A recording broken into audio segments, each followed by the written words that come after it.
तो प्रधानमंत्री ने जो रिपोर्ट कार्ड पेश किया है उसको दूसरी खबर लिया है और एक अहम खबर टाइम्स ऑफ इंडिया ने बड़ी प्रमुखता से पहले पन्ने पर लिया है।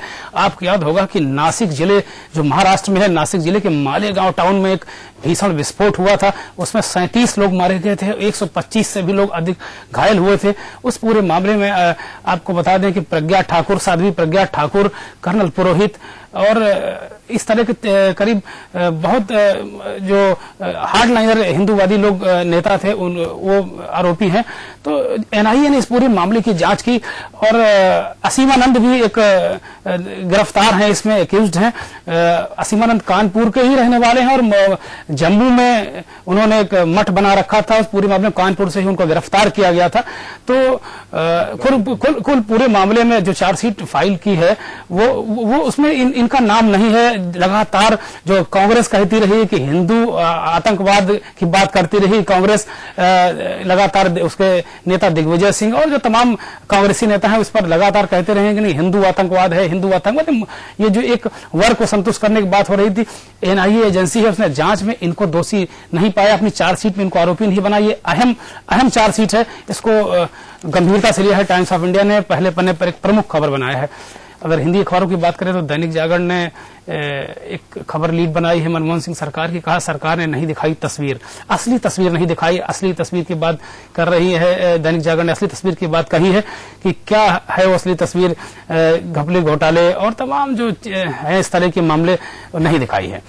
इसी तरह अगर एक और खबर उन्होंने ली है बॉटम में, उत्तर प्रदेश के मुख्यमंत्री अखिलेश यादव बेबस नजर आ रहे हैं। उन्होंने कहा कि काम में रोड़े उनके अफसर ही लटका रहे हैं। ये महत्वपूर्ण खबर है। इसको आप जिस दृष्टि से इस तरह से देखेंगे कि किस तरीके से बेबस है उत्तर प्रदेश की सरकार। कभी आईएएस पे कहती है, कभी अब एक बात और आई है कि बाबू भी रोड अटका रहे हैं। आईएएस अफसर बाबू को सुनकर कार्रवाई कर रहे हैं और वो जनता के नहीं सुन रहे हैं। अमर उजाला ने रूमा भोती बाईपास जिसकी अभी हम बात कर रहे थे, उसका फ्लाईओवर का 8 फीट का हिस्सा जो नीचे धंस गया है, उस खबर को बेहद प्रमुखता से लिया है। और एक और अहम खबर है जिसको अमर उजाला ने लीड बनाया है कि 2 साल बाद नहीं वसूल सकेंगे बिजली के बिल। ये हाईकोर्ट का फैसला है और उसने कहा है, हाईकोर्ट का निर्देश हुआ है कि अगर जो बिजली विभाग है या पावर कारपोरेशन है, अगर बकाये बिल की वसूली के लिए अगर वो कोई प्रयास नहीं करता हो, 2 साल ऐसे गुजर जाते तब वो उसे फूटी कौड़ी लेने का हक नहीं है। श्रीनिवासन के दामाद की खबर को अमर उजाला ने भी प्रमुखता से लिया और बाबुओं की सलाह से काम करना बंद करें आईएएस मुख्यमंत्री ने चेताया। इस खबर के दूसरी तरीके से अमर उजाला ने प्रस्तुत किया है। एक तरफ बेबसी दिखा रहे हैं अखिलेश यादव और दूसरी तरफ कह रहे हैं कि उनसे नसीहत लेके बाबुओं की उंगलियों पर मत नाचे आईएएस अफसर। और इसकी बात करते हैं, हिंदुस्तान की बात करते हैं तो हिंदुस्तान ने भी रामादेवी नेशनल हाईवे धंसने की खबर को बहुत प्रमुखता से लिया है और लेना भी चाहिए क्योंकि ये बेहद महत्वपूर्ण खबर है। एक सीधे जुड़ी है, एक ट्रैफिक से जुड़ी है, एक लाइफलाइन होता है ट्रैफिक। इसी तरह जो लीड बनाया है, 2 अभिनेता फिक्सिंग में फंसे, जैसा हम आपको बता रहे थे लगातार कि 2 अभिनेता फंसे हुए हैं। इसमें पुराने जमाने के अभिनेता हैं, एक नए डायरेक्टर बने हैं वो है। और इसी तरीके से कई परत दर परत खुलती जा रही है फिक्सिंग के मामले में। और एक महत्वपूर्ण खबर बॉटम बनाई है, शरीर से कमजोर लेकिन बुलंद इरादों के साथ संभाल रहे हैं यातायात। कानपुर में एक नया प्रयोग किया है। यहाँ के ट्रैफिक पुलिस ने विकलांगों को खड़ा किया है चौराहों पर कि किसी तरीके से लोगों को समझाए कि भैया उल्लंघन मत करो, ट्रैफिक का उल्लंघन मत करो। तो इस तरह इस खबर को बड़ी प्रमुखता से लिया है।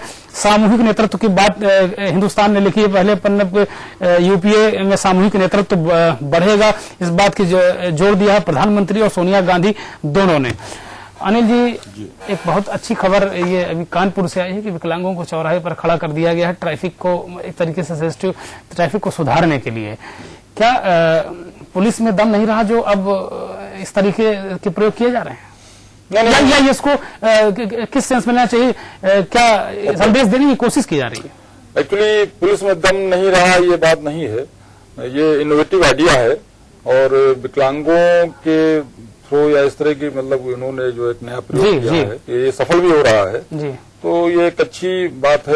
ये क्या इससे क्या संदेश देना चाहिए, कैसे करते हैं, क्या जो ट्रैफिक उल्लंघन करने वालों के मानस को कैसे प्रभावित करने की कोशिश करते हैं? एक्चुअली ये उम्मीद की जाती है जैसे पुलिस की जो हमारी छवि है वो समाज के लिए, समाज के लोगों में बहुत अच्छी तो है नहीं जी जी। तो विकलांगों के प्रति एक सहानुभूति लोगों में हो सकती है और उनके जो निर्देश हैं, उनके जो सुझाव है, हो सकता है कि पब्लिक ज्यादा ओबे करे रादर देन पुलिस के।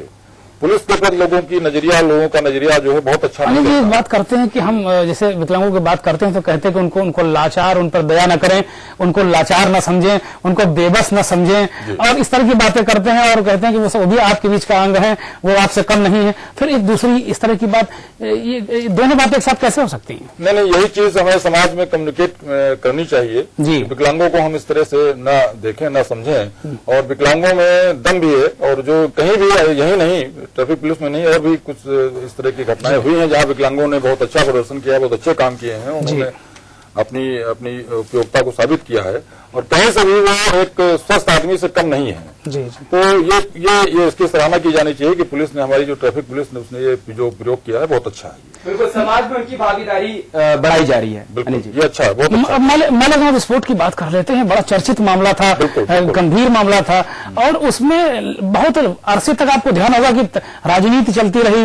एक हिंदू आतंकवाद का नया चेहरा उसी मालेगांव विस्फोट के बाद पेश करने की कोशिश की गई। जैसे आडवाणी जी का बयान आपको याद होगा कि आडवाणी जी कहा करते थे कि मैं नहीं कहता कि हर मुसलमान आतंकवादी है, लेकिन पकड़ा जाने वाला जो आतंकवादी है मुसलमान है। इस बात को लेकर बड़ा बखेड़ा खड़ा हुआ था देश में। इसी तरह मालेगांव विस्फोट के बाद साध्वी प्रज्ञा ठाकुर की गिरफ्तारी, फिर असीमानंद की गिरफ्तारी, और उसके बाद कर्नल पुरोहित की गिरफ्तारी, फिर यातनाएं, और इस तरह के जो तमाम मामले हो, उसके बाद एक हिंदू आतंकवाद का नया चेहरा प्रस्तुत कि हिंदू आतंकवाद भी अस्तित्व में है, मालेगांव विस्फोट के जरिए किया गया था।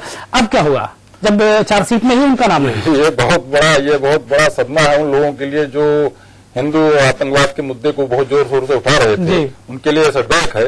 और खासतौर से ये आपने बिल्कुल ठीक कहा कि इसी घटना के बाद से हिंदू आतंकवाद की बात जोर शोर से समाज में और मीडिया के थ्रू और तमाम नेताओं, इस तरह के जो एंटी फीलिंग रखते हैं, या मतलब जो सेकुलर लोग हैं, तथाकथित जो सूडो सेकुलर, तो उन लोगों की तरफ से ये बहुत बड़ा इशू पिछले 5-7 सालों में नया चलाया जा रहा है कि हिंदू आतंकवाद को लेकर के एक इशू, एक मुद्दा बनाया गया कि जो है, लेकिन इस घटना से इनको बहुत बड़ा सदमा लगा होगा, क्योंकि जिन लोगों को टारगेट किया गया है ये सारे लोग बहुत ही एस्टेब्लिश प्रतिष्ठित हैं। इसकी वजह से कहीं वोट बैंक तो नहीं कि ये मुस्लिम आतंकवाद जो खासतौर पर अल्पसंख्यकों के वोटों को करने के लिए, उनको सहलाने के लिए हिंदू आतंकवाद का चेहरा फेक कर दिया गया, और एनआईए ने उसका पर्दाफाश कर दिया कि हिंदू आतंकवाद है ही नहीं कोई, और ये जो पकड़े गए हैं हमारी जांच एजेंसियां जो है वो ऐसा नहीं कर सकती हैं। नहीं, मेरा कहने का तात्पर्य ये है कि इसमें जब साफ बच गए हैं ये कहीं नहीं है, तो कहीं ऐसा तो नहीं कि बिल्कुल एनआईए ने ही इनका नेताओं का पर्दाफाश कर दिया जो हिंदू आतंकवाद की बात कर रहे हैं। नहीं, एनआईए ने तो दूध का दूध पानी का पानी किया है। देखिए, इसका संदेश जो भी जा रहा हो, ये आप कह सकते हैं, लेकिन एनआईए को इस रूप में नहीं कहा जा सकता कि वो कोई हिंदुओं के तरफ इन्वॉल्व है या उनको वो फेवर कर रहा है, क्योंकि आपकी बात अगर देखा जाए तो कहीं न कहीं आप ये कह रहे हैं कि एनआईए फेवर कर रहा है। नहीं, फेवर की बात नहीं कर रहे हैं, वो नहीं कर रहा है।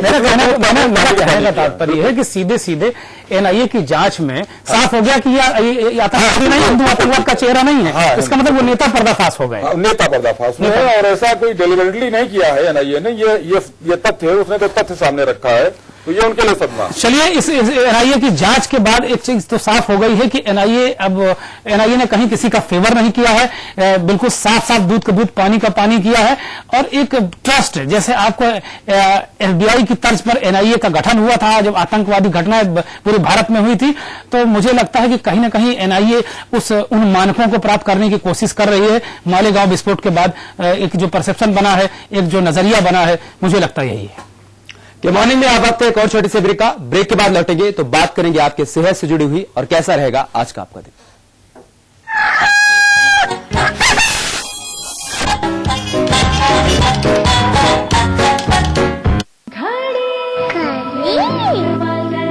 करोड़ों परिवारों ने इस्तेमाल किया और विश्वास भी, पर हमारा संकल्प हमें औरों से ही नहीं खुद से भी रहना है आगे।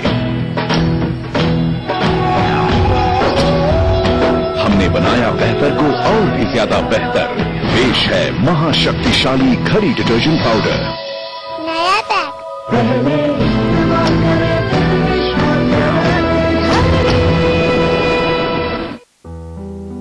Knowledge is what we gain.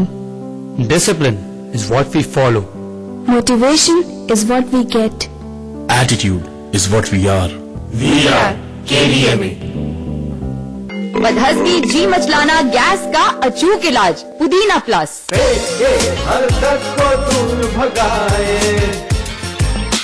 मिनटों में आराम दिलाए। Vitamin plus soft capsule. Research में साबित हो चुका है कि न्यूट्रिएंट सोया चंक्स में है सबसे ज्यादा प्रोटीन। तभी तो मैं इससे बनाती हूँ वेज बिरयानी, कोफ्ता करी, वेज मंचूरियन, वेज कबाब और भी कई टेस्टी डिशेज। प्रोटीन से भरपूर न्यूट्रिएंट सोया बड़ी, स्वाद भी सेहत भी। 3 रुपए की चाय, 4 रुपए का समोसा और 1 रुपए का अजी 1 रुपए का लाजवाब जी हुजूर पान मसाला। लाजवाब खुशबू, लाजवाब स्वाद, खाइए जरूर लाजवाब जी हुजूर पान मसाला। खाइए लाजवाब जी हुजूर सिर्फ 1 रुपए में और मुस्कुराइए हुजूर। पान मसाला खाना हानिकारक है। शुद्ध सोने एवं डायमंड के आभूषण की श्रेष्ठ कला, प्राचीनता एवं आधुनिकता का संगम जो आपके मन को भाए और नवीन युग की छवि आप में दर्शाए। सोना चांदी the diamond arcade, Bihana road, Kanpur.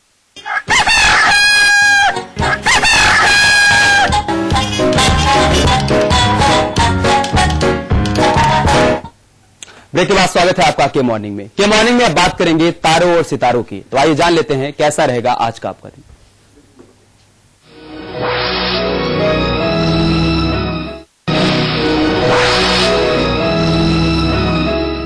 मेष राशि वालों, आज व्यापारिक तारतम्यता में थोड़ा उतार चढ़ाव हो सकता है।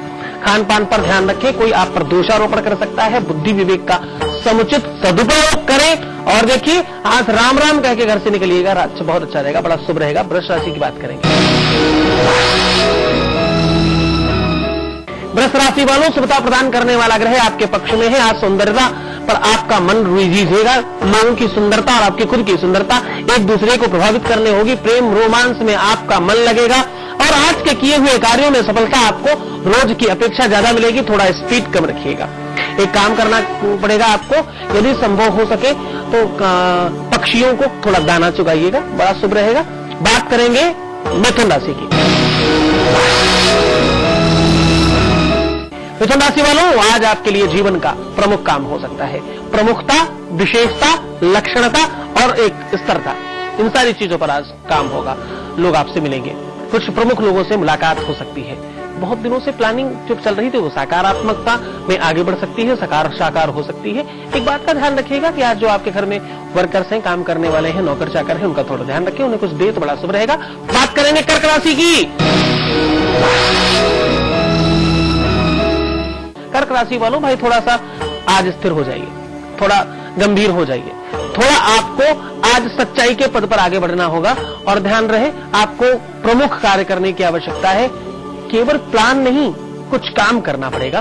काम करते करते जब आप कुछ आगे बढ़ेंगे तो आपको निश्चित लाभ मिलेगा। कुल मिला के कहें तो कर्मठता प्रधान दिन है और यदि अपने ऊपर से सुपारी उतार करके किसी को दिया जाए या जल में प्रवाहित किया जाए तो बड़ा शुभ रहेगा। ये थी 4 राशियां।